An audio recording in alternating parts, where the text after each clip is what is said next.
बच्चों, मैं आपको सर्वांग समता का नियम पढ़ा रही थी। उसमें एक बच गया था समकोण कर्ण भुजा या फिर RHS नियम जिसको बोलते हैं। ठीक है।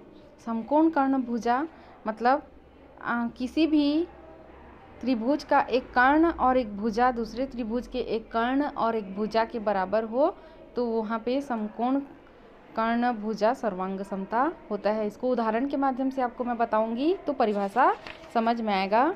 देखो यहाँ एक समकोण त्रिभुज है, यहाँ एक समकोण त्रिभुज है। त्रिभुज के तीन भुजाओं को तीन नाम दिया गया है। जो नीचे होता है उसको आधार कहते हैं, जो जहाँ पे ऐसे लंबा जो रहता है उसको लंब कहते हैं, और जो तिरछा ऐसे मिला होता है उसको कर्ण कहते हैं। ठीक है। त्रिभुज के तीन भुजाओं के तीन नाम हैं, लंब, कर्ण और आधार। ठीक है।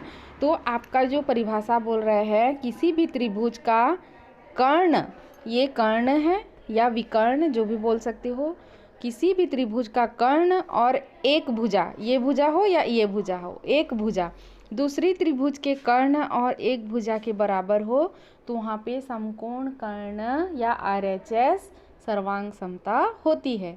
इस उदाहरण में देखो, ये कर्ण 5 सेंटीमीटर है, यहाँ भी कर्ण 5 सेंटीमीटर है और एक भुजा 3-3 सेंटीमीटर की है, तो यहाँ पे RHS सर्वांग समता होगा। ठीक है। वैसे ही यहाँ देखो, ये कर्ण 8.5 सेंटीमीटर का है, यहाँ भी ये कर्ण 8.5 सेंटीमीटर का है और एक भुजा 7.5 सेंटीमीटर की है और एक भुजा 7.5 सेंटीमीटर की है। दोनों त्रिभुज की एक कर्ण और एक भुजा बराबर हैं तो यहाँ पे समकोण कर्ण सर्वांग समता या फिर RHS सर्वांग समता होगा। समझ में आया? तो इस प्रकार यहाँ पे 3-4 हम लोग सर्वांग समता के नियम पढ़ चुके हैं। तो प्रश्नावली 8.2 में यहाँ पे हमको क्या करना है, त्रिभुज के नाप दिए हैं, वो सर्वांग सम है या नहीं है और उसका कौन सा नियम है उसको आपको लिखना है।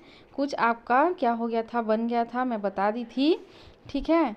और यहाँ पे आपको त्रिभुज खुद से हाथ से ऐसे ड्रॉ करना पड़ेगा या फिर एक समकोण दिया है, यहाँ देखो 90 अंश, ये भी 90 अंश जहाँ हुआ वहाँ पे समकोण हुआ। ठीक है। और वहाँ का देखो एक भुजा और एक विकर्ण दोनों बराबर हैं तो यहाँ पे सर्वांग सम है कि नहीं, तो हाँ लिखोगे। और यहाँ पे कौन सा नियम होगा, समकोण कर्ण या RHS नियम होगा। ठीक है। और यहाँ देखो, यहाँ पे भुजा दिख रहा है ना, मतलब इसको खुद से थोड़ा कच्चा चित्र बनाओगे तब जाके समझ में आएगा और आप यहाँ पे नियम लिख पाओगे। ठीक है। दूसरा क्या है, दिए गए आकृतियों में दोनों त्रिभुजों के सर्वांग समता की जांच कीजिए, सर्वांग समता नियम का उल्लेख भी कीजिए। ये एक त्रिभुज है, ये आकृति 1 और आकृति 2, ये दोनों ये क्या है, सर्वांग सम है कि नहीं, और ये दोनों त्रिभुज सर्वांग सम हैं कि नहीं उसको आपको ये करना है, उसकी जांच भी करना है और उसका उल्लेख भी करना है। यहाँ पे पता है आप लोगों को ना कि समकोण कर्ण सर्वांग समता से दोनों त्रिभुज, ये विकर्ण और ये विकर्ण क्या होंगे, बराबर होंगे। ठीक है। ये समकोण है, ये समकोण है। ठीक है। यहाँ पे आपको दिख ही रहा है, ये समकोण कर्ण सर्वांग समता नियम का पालन कर रहे हैं, है ना। देखो यहाँ एक कोण और ये भुजा बराबर है, ये भुजा ऐसे ऐसे दिया है, मतलब ये दोनों बराबर हैं। ठीक है। ये भुजा बराबर है और एक समकोण है, ये भुजा बराबर है, ये समकोण है, तो यहाँ पे वही वाला समकोण कर्ण सर्वांग समता नियम का पालन हो रहा है। ठीक है। इसको बना लेना जो भी बनता है। इसमें भी देखो, ये